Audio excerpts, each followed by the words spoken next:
Yo everyone, welcome back. Brand new Techish. We back in the building. It's me, Michael Bahane, CEO of Pocket and Pocket Jobs, and I am with Abadesi, CEO of Hustle Crew. Let's go. Let's go. Before we get started, make sure you subscribe on YouTube. Go watch us on YouTube. Pause the podcast app and go into YouTube. No, I'm joking. No, don't do that. But when you have time later on, go on YouTube and subscribe to Techish Pod. And if you haven't left us a review on Apple Podcasts, you know we read them out live. So get on it. That's your way to being on the show. So where do you want to begin, really? Because there's been a few things that's popped off since we last spoke. What's really top of the mind? I cannot get over the empty room that Mark Cuban was presenting to at South by Southwest. So what's the full context on that one?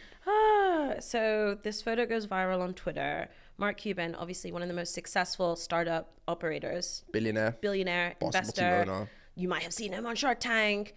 Also, respectfully, he is like a supporter of diversity and inclusion. Like I know he's been like really rallying behind Arlen Hamilton and Backstage Capital. He's an LP in the fund.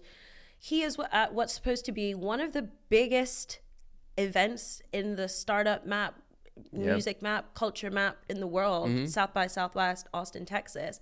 The room is empty. Where are the people at? Where are the founders at? Where are the supporters at? Where are the entrepreneurs at? This is supposed to be one of the first big events of the year, and no one's there.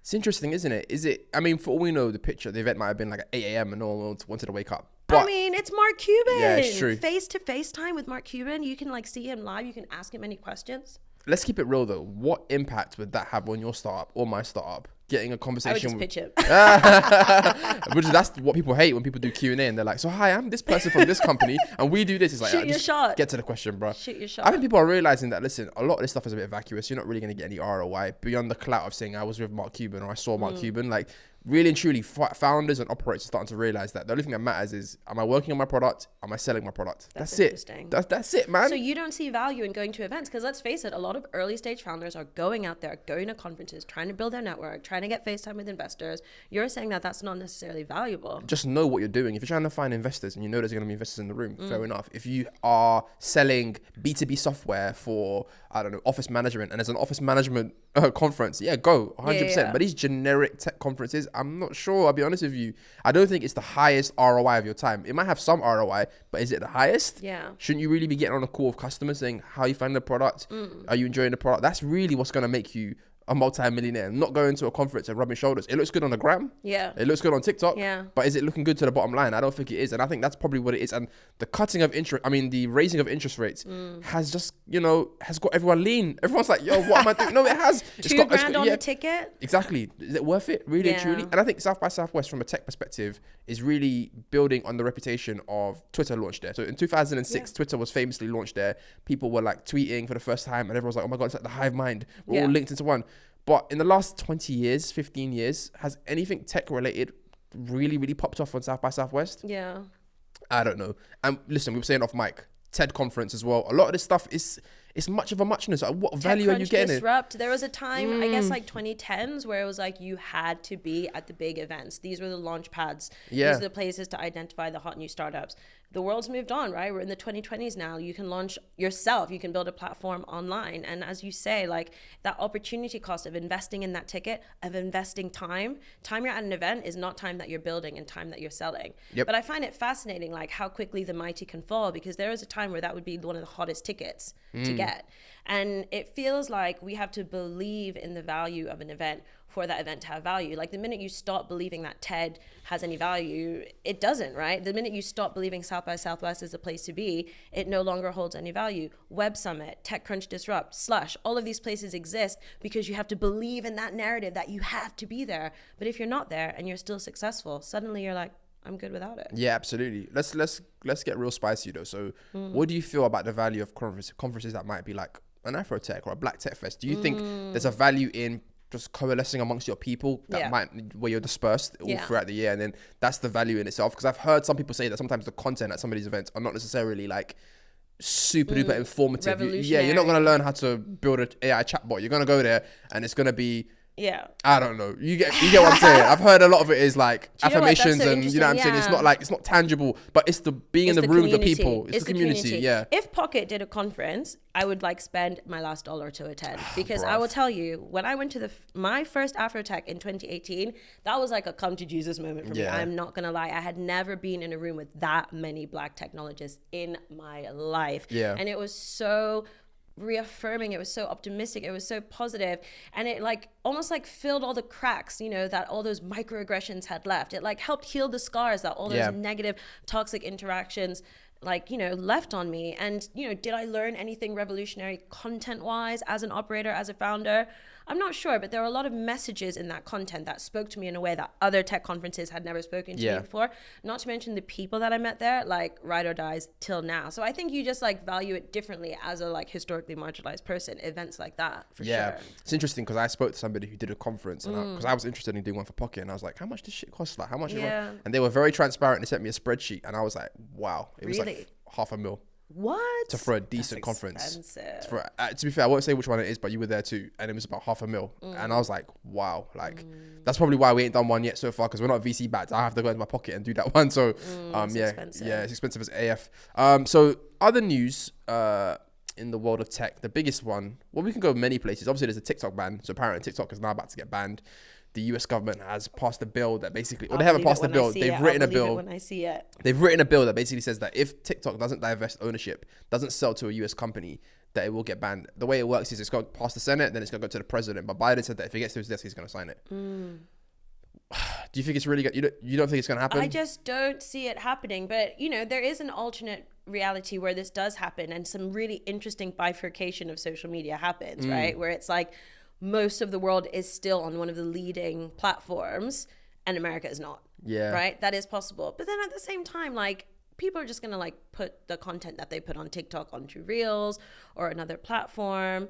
But I don't know, like, what's happening with that guy, that US investor that has a big stake in TikTok, the one that's been pushing for it to stay in this country? So he's a Republican donor. So actually now there's a few Republicans, Trump included, who's like, he doesn't want TikTok banned. Because Trump is basically saying that it's just going to make Mark Zuckerberg more powerful. And he doesn't like Mark Zuckerberg because he feels like he interferes too much with elections and blah, blah, blah. He's not an ally of Trump. So I think that Republican donor is pressurizing some Republicans into going against it, which is kind of ironic because they were the ones that spearheaded this thing in the first place. But the idea of divesting, forcing a company to sell, it is, I don't know, man, it feels un-American, if I have to say. You know what I'm saying? As in, like, what happened to the land of the free? Capitalism, baby. But you're getting out-competed. So now all of a sudden it's like ban, ban, ban. And I feel sorry for, if you're a TikTok creator, let's say, with a bunch of followers, and TikTok has like a program where you get paid. Oh yeah, the creators. Yeah, they have a creator fund. So unlike Instagram Reels where you don't get paid nada, you get paid for views. So there's people making a livelihood on it. So imagine you having to start from scratch. I mean, word of advice, start posting your content on Instagram now as well. Yeah, and start YouTube. Start diversifying, because really and truly one platform is always too much risk. I'll believe it when I see it though. I just don't really think that's gonna happen. Interesting. I think there will be a sell. I think the US, Who would buy that though? It's only gonna make an existing big tech company more richer. First of all, who's gonna be able to afford to buy that stake? It's gonna be a coalition. You're gonna have to raise Meta, debt. Google. No, you raise debt. Because you know Kevin O'Leary of Shark Tank, he was on the news and he was like, yeah, I'll buy that. I'm going to raise the debt. I'll raise the equity. Like, I'll go around to... You raise a fund. What kind of credit rating you going to have to get that fund? You raise a fund, innit? You go to other investors and you're saying, who wants to come in on this with me? We'll put in, 10, 20 million, and then you get like 100 of people. And then somebody's a CEO. I think you're going to have to give 20% or 10% to like ByteDance, the original Chinese company, just because... will they do that? I mean, yeah. I mean, you either get banned or you have something. I don't know. What would you do if you're the CEO of ByteDance? He's in a rock and a hard place, because I do believe that he is forced to comply with regulations of the CCP. I do think he has to give data whenever he's asked. They're not a Chinese company, as you yeah, exactly. I do believe that he's having to like straddle both sides of the fence, where he has to basically pretend to be, no, we're a global company, but at the same time he has to still probably kowtow to the CCP. So if I was them, they're probably gonna have to sell. I'll do the sell. Fuck it, why not? Wow. Like, you got no choice. What bad? Survive. Because America, I think, is 150 million TikTok users. Think about that, that's almost half the country. But TikTok globally has 1 billion users. Yeah. But in terms of ARPU, so average revenue per user, America must be well ahead in terms of all the other countries combined. So you can't just think of it in terms of how many raw users. It's how much revenue. Yeah, we should find that data. But for Facebook and all the other social media platforms, it's the same. American users are much more valuable to advertisers because they have the highest incomes, highest net spender, consumer society. Compare that to, like, I don't know, somewhere in Eastern Europe. It's not a one-to-one comparison of user to user. It's not. Operationally, would it be a separate company operating under the same brand name? Same brand name, so would own the assets, would own the assets, would own everything, would own the algorithm. Is it under the ByteDance umbrella? No, not at all. They would have sold it unless they maintain some ownership, but they would have. Maybe they can license it or something. I don't know. Wow. Yeah, but anyways, so speaking of technology, let's let's go to the AI world. You mentioned something about Trump. You sent me some pictures of Trump. You're like, yo, man, Trump's orange, man. Let's stay on the orange. You were telling me that Trump was now messing with black people, man. You fell for it. Did I fall for it? Do you know what? I was close. No, jokes aside, a radio show host, a pro-Trump radio show host in America, posted an image on Facebook that soon gained 1.3 million views. Damn. Now, in this image, presidential candidate, former president Trump, is seen in the embraces of black supporters. So he's out on the streets campaigning, and he's surrounded by a group of black folks. Now, this post gained 1.3 million views, many comments. People were saying like, oh my gosh, this is so exciting. Trump is supporting black communities. Trump is supporting black voters. What people didn't know was that this image was created by generative AI. Now, this has sparked a really interesting conversation around the fact that generative AI can now be used in a narrative which is false, which is that Trump is for black voters, as in he's building a campaign based on black issues and he is going to support black voters. It's being used to get more black people to vote for Trump. Now, this is not an episode of Black Mirror. This is happening in reality. Is this one of the most nefarious uses of generative AI that you have seen so far? Yeah, it's up there. It's up there. The thing about it in general is that I've seen a lot of videos now where people are maligning the fact that boomers are falling for a lot of fake AI images on Facebook, and they're just commenting on it and like, what a beautiful scene, what a beautiful picture, what a beautiful, horse. And it's all clearly fake. You can clearly see it's got that AI shine, but they can't tell. They can't tell. So do they need new glasses? No, listen, it's just a different generation, and we will fall for it too. Once AI gets better, there will be an inflection point where even me will be like, oh, this must be real too. So, I'm AI right now. Yeah, there we go. What I will say is that this is the tip of the iceberg. Once AI video gets really, really good, which it is really, really improved a lot since it initially started. If you look at what OpenAI has released with their video tool, once that becomes lifelike, and once that becomes, anyone can, a 12-year-old can generate their own video, we're in for a world of pain, 100%. The interesting thing is, in the context is that Trump actually is gaining black support. Amongst black men, I think he's gone up. Who are you? Do you know what? I think the problem is that a lot of people don't follow politics, and all they remember is that when Trump was here, things were a bit better. Because obviously now under Biden, we've had the inflation, interest rates have been cut, there's been layoffs. So people just think nostalgically, oh, when Trump was here, things were better. Like Trump is going to magically fix anything. Yeah. Do you know what I mean? But obviously Trump had the low interest rates. Obviously, he had the pandemic stimulus checks. So a lot of people think, oh, Trump, things were better. So people who are not paying attention don't really understand the macro. It's the difference between correlation and causation, right? Yeah. And also, don't get twisted, historically, before he became a politician, he was quite, I wouldn't say he was popular, but within hip-hop, he was constantly name drop. Because in hip-hop, because he's a billionaire. It was like, I'm rich like Trump. It happened all the time. Yeah. But anyway, going back to AI, this is the tip of the iceberg. It's only going to get worse and worse.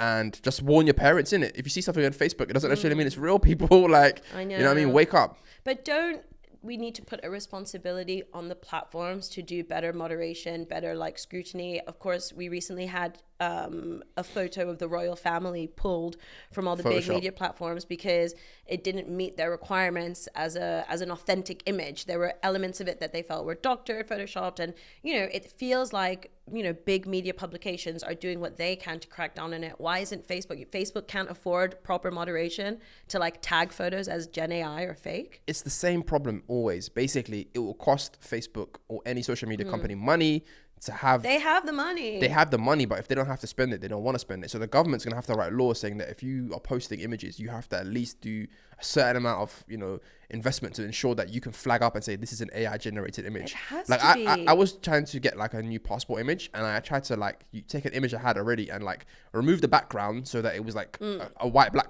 background. I used Canva to do it. I uploaded it. They were like, no, this has been a doctored image. How did they know? They can clearly tell maybe when the edges, or maybe there's some metadata on the image that they can tell it's been edited. So if they can do some work like that, then surely Facebook can it shouldn't be that difficult. But this is so disappointing, right? You're building a platform that aims to inform people, but actually you're misinforming them. It's going all the way back to Cambridge Analytica and all these issues. You are knowingly participating in misinformation and you're not being held accountable to it. And it's really annoying and it's really frustrating, but also it's so unethical. have you you mentioned it briefly? Have you been following this whole Kate Middleton thing? Just a quick side tangent. The conspiracy theories. Let's go. Let's go. Royal family conspiracy theories. I mean, first of all, there's no smoke without fire. But hold on. So our American listeners might not know because we have a lot of US listeners. Like American listeners care more about the British royal family than Brits. So if you haven't been following the news, is she a princess? She's a princess. Kate. Yeah, Princess Kate Middleton. Princess Kate, the wife of the future king. William. Had not been seen in public for a really, really, really long time. 3 months, they're saying, since Christmas. I believe the palace announced that she was going in for some kind of abdomen surgery. Right. And she would BBL. not be seen. Hey! That's what they're saying. They're saying it's a BBL. The streets are saying it's a BBL. Can that frame hold that though? I'd be surprised. If Kim K can do it, she could do it too. Come on. So anyway, it was reported that she would not be seen in the public eye for some weeks. But people started getting worried, right? Because in parallel to this, the rumor mill has been spinning that Wales has not been faithful. Yeah, okay. That's the story. Say bye-bye to our MBE, by the way. This is the final definite nail on the coffin for our MBEs. Allegedly. William has been creeping. All right, cool. So I think even like the Daily Show covered it. It was like Ronnie Chang being like, where's Kate? Where's Kate? Where's Kate? So the palace released a photo, an official photo. Notably, Will is not in it. Supposedly he was the cameraman. Apparently the future king had taken the photo. Anyway, Kate, their 3 beautiful children, smiles aglow, everyone's looking great. The photo is now pulled from all of the all the platforms, Guardian, Times. Yeah. So the AP and a lot of the people that kind of verify photos and host photos were like, this is doctored completely. And I think a lot of Twitter detectives were like, this is fake, that part's fake, the smile is fake, this is fake.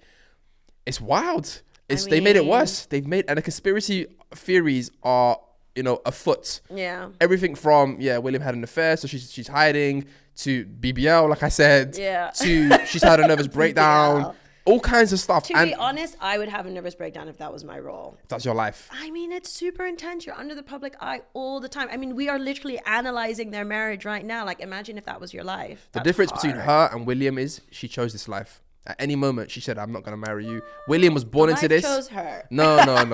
If you watch the last season of The Crown, they kind of really portray her as very knowingly I'm surprised you watched The Crown. Hey, listen, don't put me in a box. Surprised. Don't put me in a box. We can do, the intellectual, and we can do the mess. You know what I'm saying? So anyways, they portray her as quite willingly, knowingly wanting that life. Okay. I don't know how true that is, but listen, I don't think you go into that blind. But the decisions that you make when you're like in your late teens or 20s, that might be it though. I would love to be a princess, aren't necessarily the decisions you want to honor when you're 40 your 40s. And you've got 3 kids. I feel that in a way it's a trap, right? Because, can she be free? Like if she wanted to exit, the establishment, the crown, is she in a position to do that? I mean, look what happened to his mom. Look at Harry and Meghan. They kind of did their little Brexit, and they've been getting flack ever since. So I can't imagine what would happen if the princess of the wife of the future king is like, I'm trying to step back. Is there a way to safely leave the royal family? I don't know. Has anyone ever managed to do it? I don't know, innit? I mean, we could start talking conspiracy theories about Diana, but let's not go there, innit? I'm trying to live. Anyways, but the interesting thing is that some people are saying that, listen, man, the Queen held that institution up for 100 years. Yeah. As soon as she's gone, everyone's getting ill. Obviously, we hope King Charles, recover some cancer, but everyone's getting ill. Supposedly, Camilla doesn't really want to do that much no more. This happening now with William. Harry and Meghan are bounced on Hollywood execs. It ain't what it used to be. She was the matriarch. She was the glue. That how many families are like that though? Like with the grandmother or that one matriarch is just holding the whole thing together. Families, businesses. Yep. How many startups collapse? I mean, it's a great analogy, right? The analogy of like a family being like glued together by a powerful matriarch or patriarch is the same analogy for a family. Yeah. How many businesses failed to survive once the founder left? Live little, left Galdem. Boom. So many, especially like social enterprise and mission-driven businesses. Year here, the launchpad for startups, the founder left, boom. So, it ain't easy out there. I will say this though. I was once approached by someone at Buckingham Palace to attend the Queen's Diamond Jubilee. Oh, you should have went. That would have been a flex. No, but wait for it. This is the thing.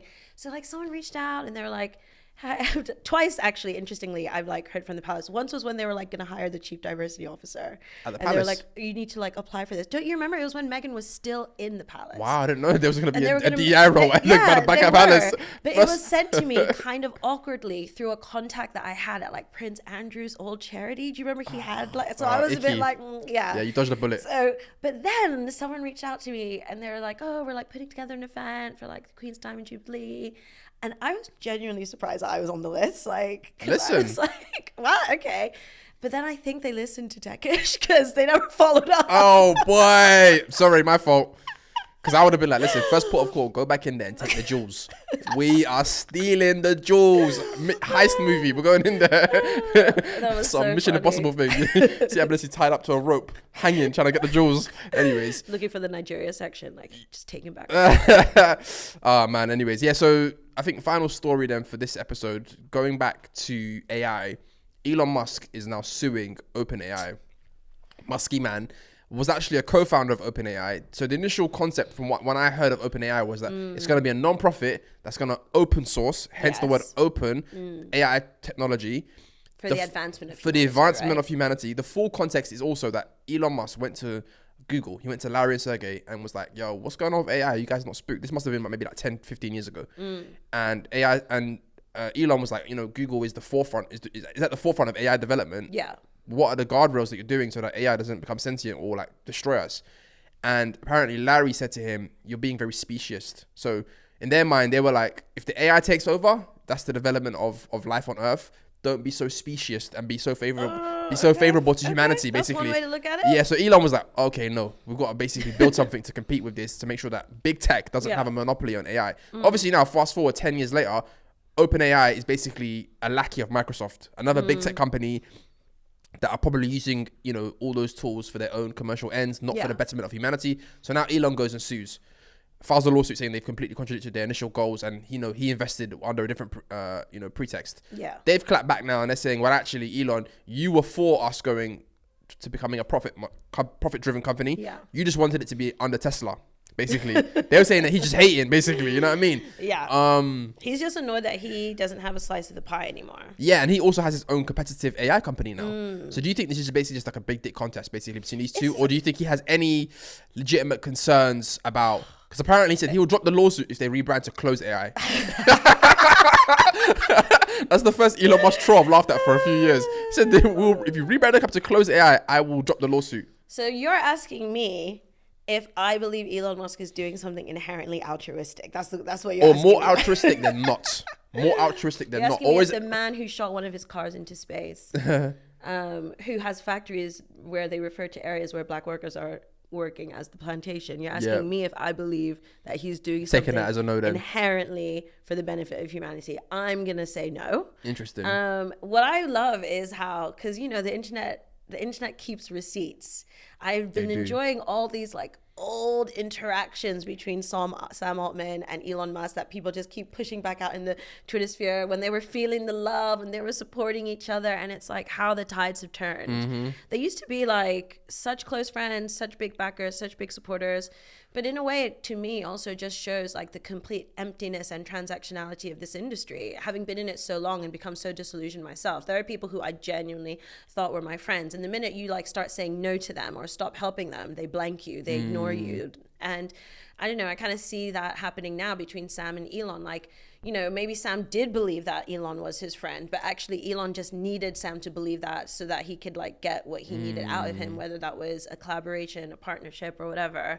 When I read OpenAI's response to this, you know, in the Guardian article, I leaned towards their reasoning. This idea that Elon walked away from the company, he's not benefiting from its growth and its profits now. He's annoyed by that. He's upset by that. He wants to cut himself back in. He wants to control it. It's not just about controlling the narrative or controlling the mission. It's about controlling the financial stake. So, you know, what I know of Elon Musk, that feels more plausible. But I mean, it's also another way for Elon Musk to stay in the news. We're talking about him again. Yeah. Like, you know what, though? I think from Sam Altman's perspective, I was just going to say, we're talking about that and not talking about the lawsuit he's facing from the Twitter exec team that he fired. Oh, yes. And didn't compensate properly. So we talked about this. So basically, Twitter executives that were let go are basically saying they weren't paid properly. Yeah, this is the C-suite. I think they're owed 60 mil. These are like the CEO, Parag. Contracted severance. Yes. Yeah, it's a difficult one. I don't know the ins and outs of it, so I struggle to comment. But I do feel like the Twitter exec team had a company that was floundering for many, many years and are now expecting to get paid out a bunch. Because listen, are the people who are the rank and file software engineers, designers, account managers, are they getting 60 mil? Because it seems to me like in a lot of corporate execs, they expect to get these massive parachutes even when the company has failed. So I'm not losing sleep over this.